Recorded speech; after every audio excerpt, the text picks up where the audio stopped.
In the last video, I showed how to use your 3D printers to draw an image, also to write a text. Even you can copy your own handwriting. In this video, I will show you how to draw an image with multiple colors. I used a pen with multiple ink chambers with different colors. And I 3D printed this kind of object that looks like a revolver. You can see assembly process of the mechanism.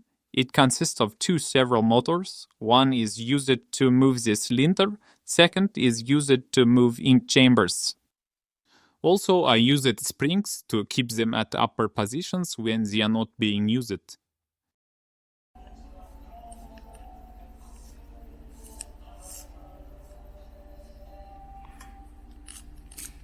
Also, you need to glue or fix a piece of plastic on the Z-axis to make some offset from the Z end stop.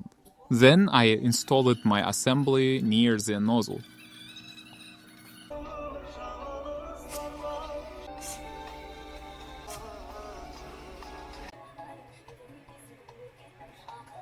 I prepared different G-code files for each color in the slicer and then combined them in one file.